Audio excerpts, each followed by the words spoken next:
Waalaikumsalam warahmatullahi wabarakatuh. Nama tadi kelas 10. Sebelum mulai pembelajaran hari ini, silakan membaca doa terlebih dahulu. Semua kelas atau yang mewakili bisa memimpin doa. Siapkan untuk mengalami pelajaran doa. Hari ini memberikan kita berdoa. Doa mulai.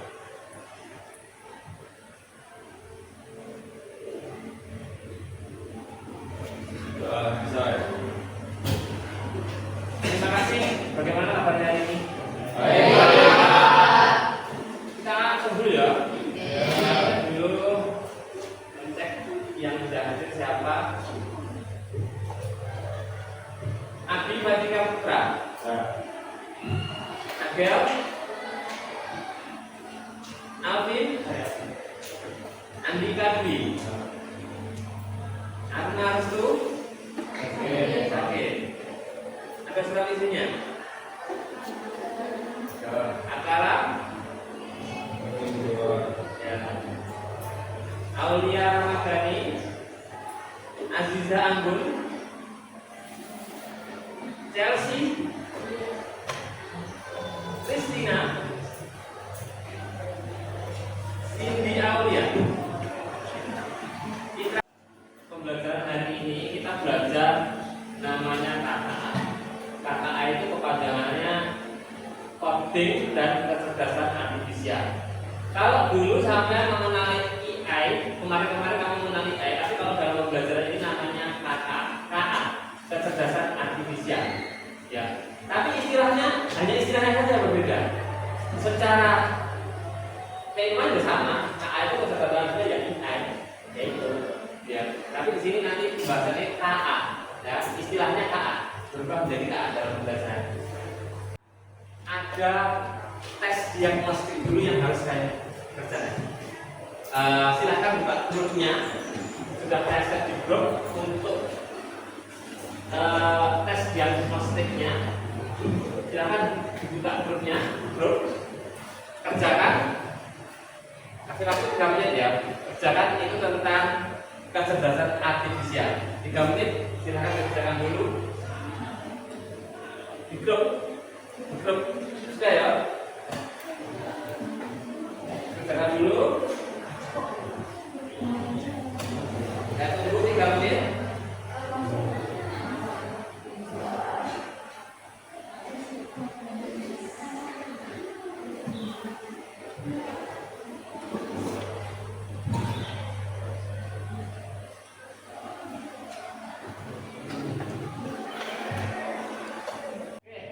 Kita mulai materi kita hari ini tentang kecerdasan artifisial.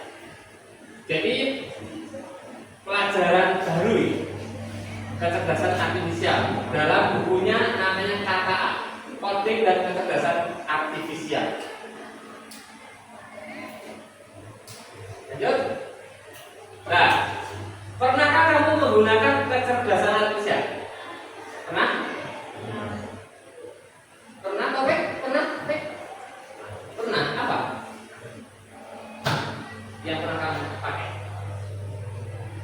Istilah kecerdasan artifisial sama dengan AI. Apa? ChatGPT. Pernah? Google Translate bisa? Pernah menggunakan kecerdasan artifisial? Apa? Gemini, Google Gemini, oke. Ini pernah? Google Assistant, oke, sip. Jadi beberapa, saya rasa mayoritas sudah pernah.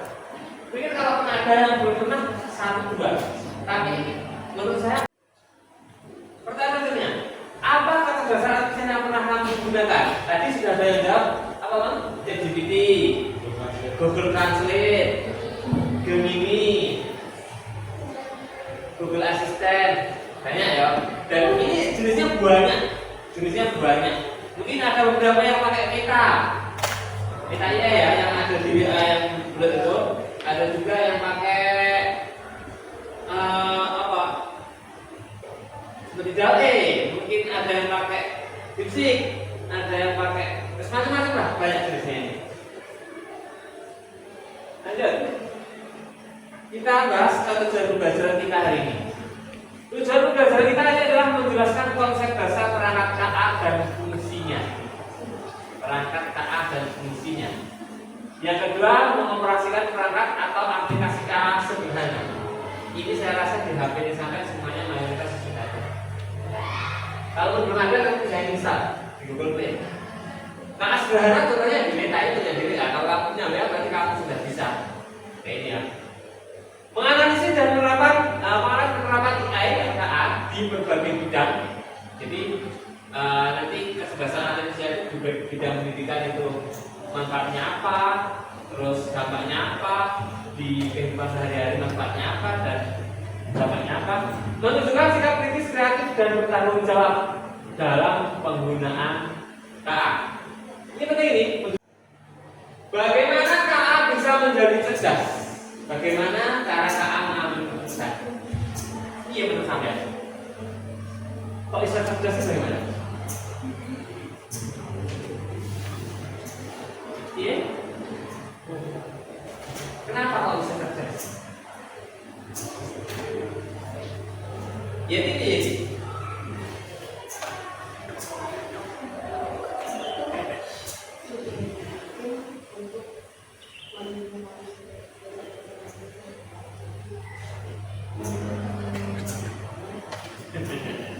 Ya, nanti ada katanya. Ya, bagaimana KA menjadi cerdas dan bagaimana cara KA mengambil keputusan? KA belajar melalui proses yang disebut dengan mesin learning. Mesin learning itu mesin belajar. Jadi di situ ada mesin learningnya, belajar mesin. Di mana KA diberi data untuk dianalisis dan belajar dari pola-pola yang ada dalam data tersebut. Tak kasih contoh ada videonya, ada video cara KA belajar. Ya, cara KA atau ada video ini.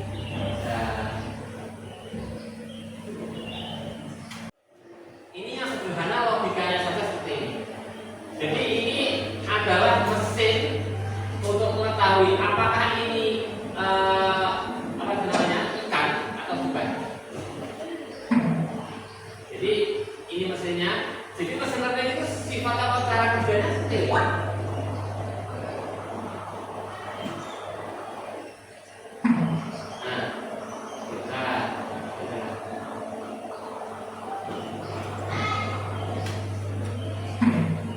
Apakah ini ikan? Nah, ngefish. Apa ini ikan? Ngefish. Ikan. Ya. Ya. Ini kan bukan ya, ini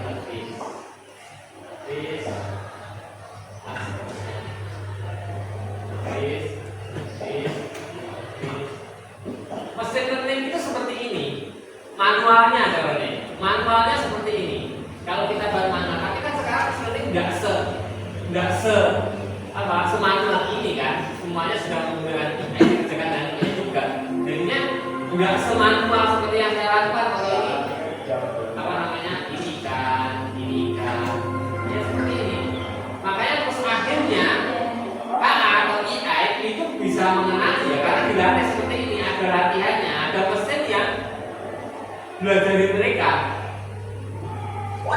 ada mesin yang belajar untuk pakai.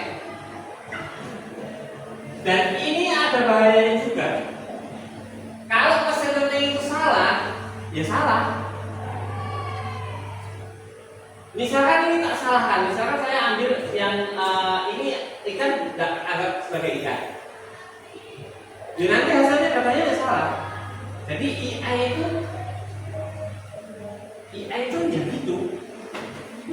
Meskipun ini seolah-olah cerdas, tapi AI itu mesin. Bisa saja salah, bisa saja tergantung data yang masuk, tergantung apa yang dipelajari oleh AI tersebut. Kalau belajarnya dari hal-hal yang salah, ya yang keluar datanya, rekomendasinya ya salah. Kalau semuanya benar, betul dan bagus, ya bagus sebenarnya. Makanya AI itu penting. AI itu akan berkembang terus. Ini tergantung mesin learningnya. Kalau mesin learning yang benar, Ya, ya nanti saya kita salahkan aja ya. Kita salahkan coba. Ini kita anggap ikan. Nah, ini ikan. Ini bukan ikan. Ini bukan ikan. Ini ikan. Ini bukan ikan. Ini ikan. Ini bukan kita anggap ikan. Dan ini kalau kita jalankan kacau wes, karena ngawal oleh dulu. Langsung satu juta. Nah,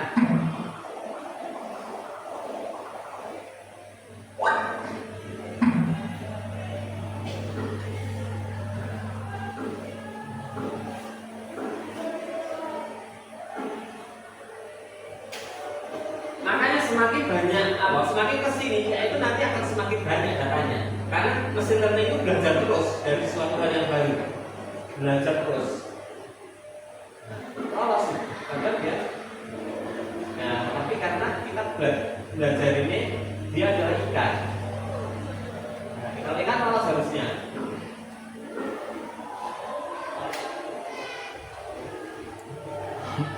Seperti ini contoh sederhana mesin learning cara dia belajar. 14 ya. Jadi aku seperti ya, kurang lebih seperti ini. Oke, kita lanjut ke materi lagi.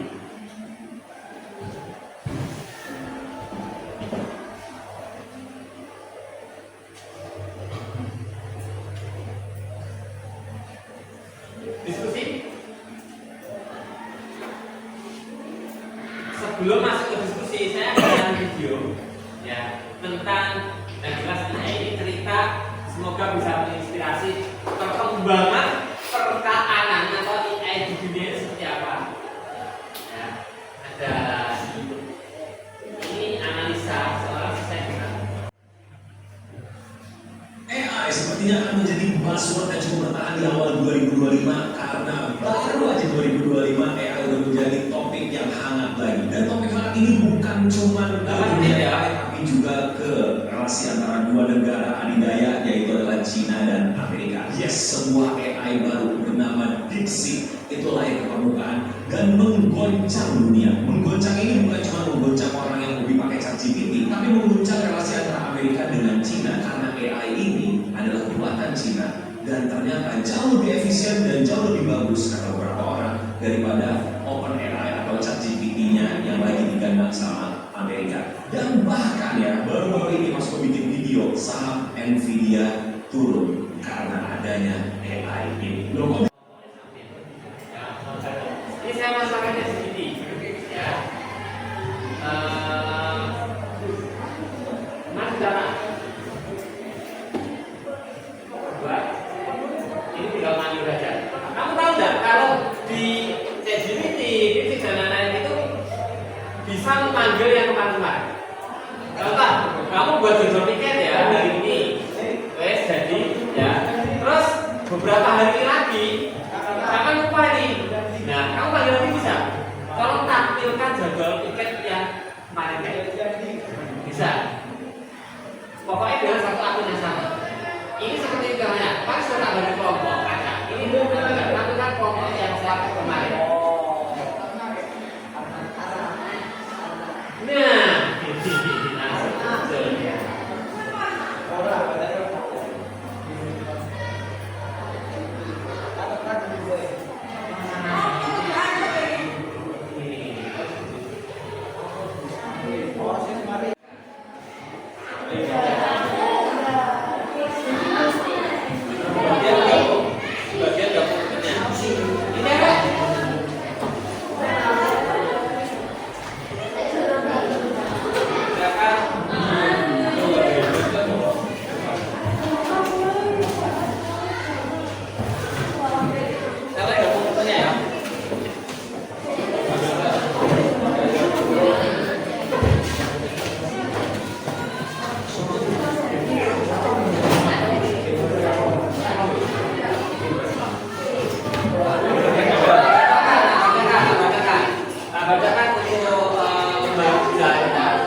Ini sebelah kiri yang apa?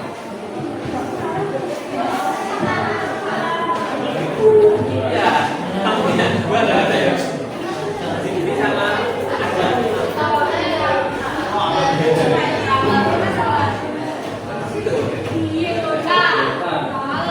Yang satu sebelah sana, satu kelompok sana.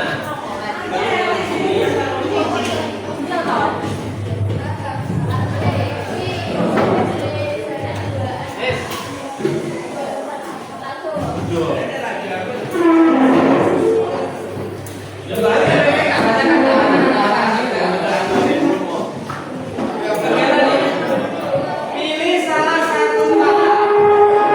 Ya, pilih salah satu kata. Boleh LGBT, boleh BBC, boleh dali, boleh apa ya terserah. Terus melakukan percobaan. Coba pakai HP. Jika sudah melakukan percobaan, catat langkah-langkahnya. Berikutnya diskusikan manfaatnya. Jadi aplikasi itu manfaatnya adalah apa?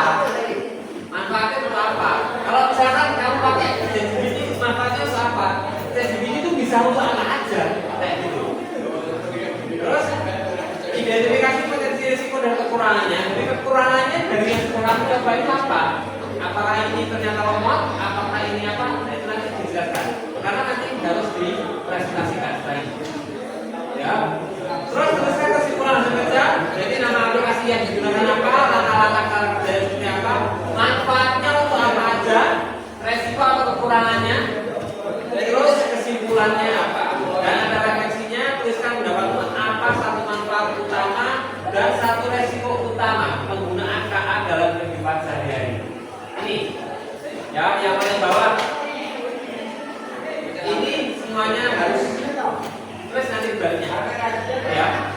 Kasih waktu untuk kelompok ini dalam menit. 10 menit kok. Ya.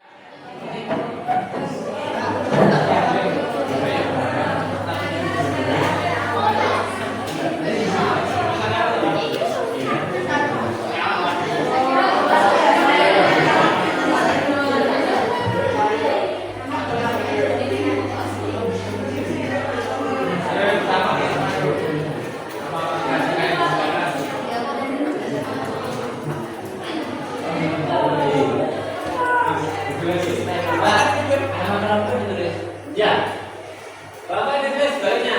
Siapa saja? Ya, silakan bagian kelompok.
Presentasi yang pertama dari kelompoknya Alvin Indra Bu Adi.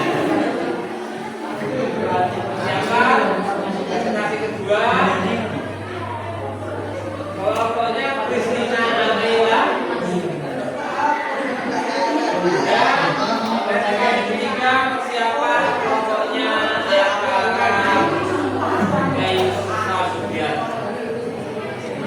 silakan kelompok pertama bisa maju ke depan untuk presentasi hasil kerja kelompok eksamen.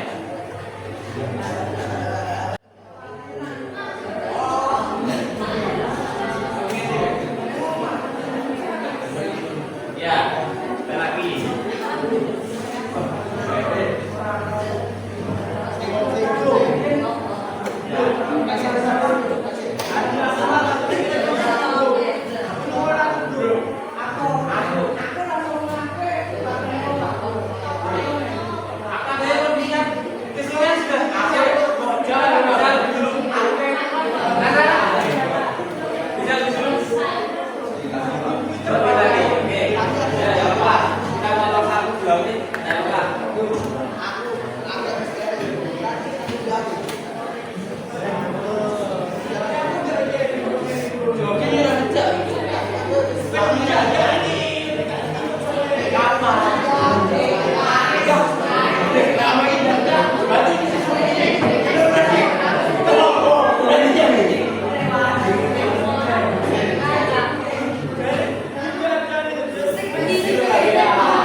mempresentasikan AI bernama DALL-E.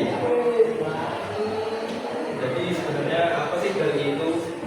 DALL-E adalah suatu kecerdasan buatan yang telah dikembangkan oleh perusahaan bernama OpenAI, yaitu suatu perusahaan yang sama yang mengembangkan AI juga bernama ChatGPT. Oke.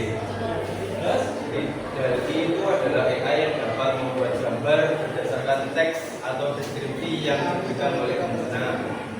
Contoh, saya ingin membuat gambar Godzilla menyerang bumi gitu.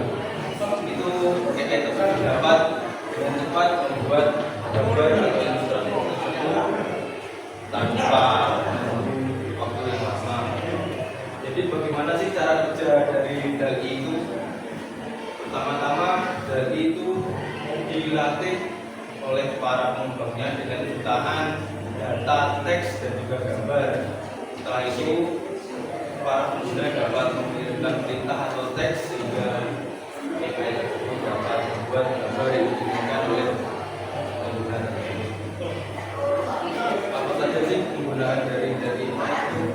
DALL-E dapat digunakan membuat ilustrasi pendidikan, dan juga DALL-E juga dapat digunakan untuk bisnis seperti membuat logo, lalu poster, dan juga iklan-iklan lainnya. DALL-E itu memiliki kelebihan dan juga kekurangan. Kelebihannya yaitu AI tersebut dapat membuat gambar dengan cepat, kreatif, dan juga unik. Tapi DALL-E juga dapat juga memiliki kekurangan, yaitu kurangnya ada gambar tersebut sangat aneh dan sedikit terdapat error. Mungkin itu saja yang bisa saya sampaikan mengenai AI tersebut. Jika ada salah kata, mohon maaf. Assalamualaikum warahmatullahi wabarakatuh.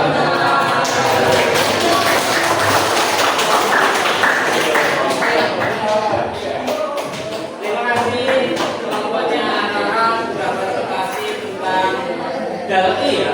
DALL-E itu adalah satu pabrik dengan ChatGPT dan dia spesialis gambar. Jadi kalau kamu misalkan punya usaha di rumah, misalkan mau bikin logo itu juga bisa. Kalau kamu punya foto ini, foto keluarga, terus kamu ingin buat jadi karikatur, itu DALL-E bisa. Aku saja di situ nanti berubah DALL-E. Nah, dan lain-lain banyak. Ya. Oke, kita lanjutkan presentasi kedua oleh kelompoknya Alvin Iza. Silakan Alvin beserta kelompoknya maju ke depan. Oke. Seperti kelompok yang lain, perkenalkan dulu dan apa? Ya.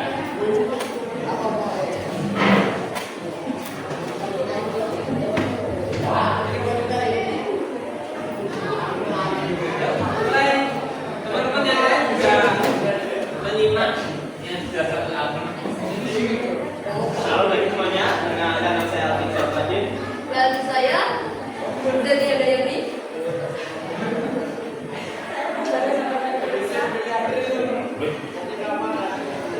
Teman-teman, dari ini saya ingin mengajak kalian untuk membayangkan sebuah perlombaan. Perlombaan paling sengit di dunia teknologi, bukan tentang siapa yang mempunyai roket paling cepat atau mobil paling bagus, namun siapa yang bisa menciptakan otak buatan paling cerdas. Dan salah satu bahan baru yang tiba-tiba muncul dan bikin dunia adalah DeepSeek.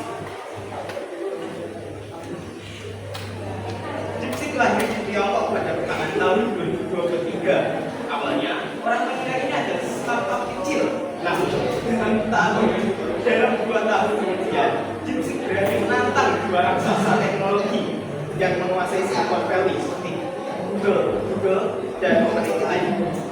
Bagaimana mungkin? Jawabannya adalah pada efisiensi. Kalau GPT-4 butuh ratusan juta dolar untuk dilatih, maka DeepSeek hanya butuh 5 atau 6 juta dolar. Tapi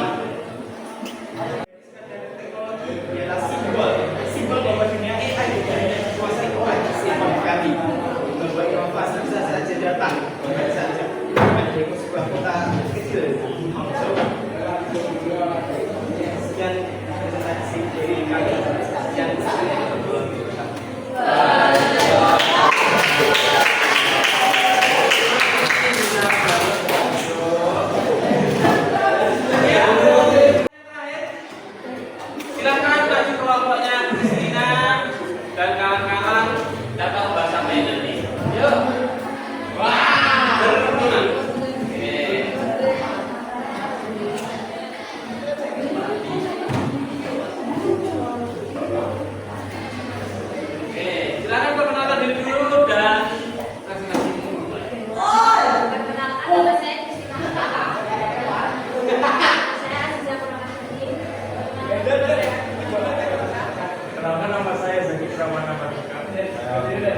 asisten virtual yang memberikan informasi bagi kalian pembuatan konten.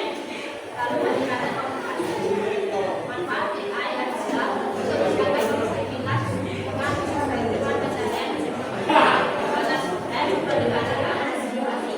Kekurangan kapasitas AI adalah masalah privasi serta masalah privasi dasar karena penggunaan dan penggunaan informasi pribadi penggunaan.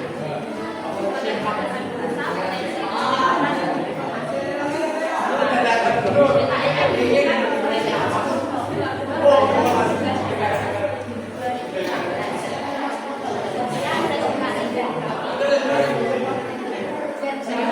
bahasa potensi penyimpanan informasi.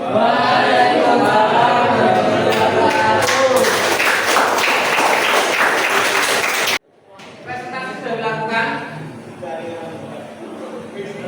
dan itu artinya pembelajaran hari ini sudah selesai. Ya, kita ambil kesimpulan. Jadi kesimpulannya bagaimana pembelajaran kita hari ini?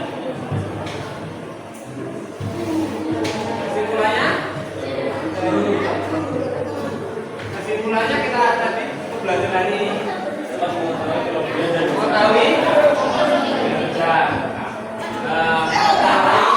tentang kinerja KA. Yang lain ini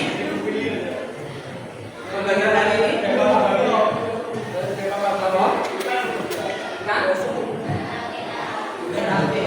KA, kecerdasan artifisial, gitu ya. Jadi kita sudah mengetahui perangkat KA dan fungsinya, dan kita juga sudah mengaplikasikannya. Coba sekaligus mempresentasikan KA. Perbandingan algoritma dan penerapan algoritma dalam kehidupan nyata itu materi kita berikutnya. Dan terima kasih untuk hari ini.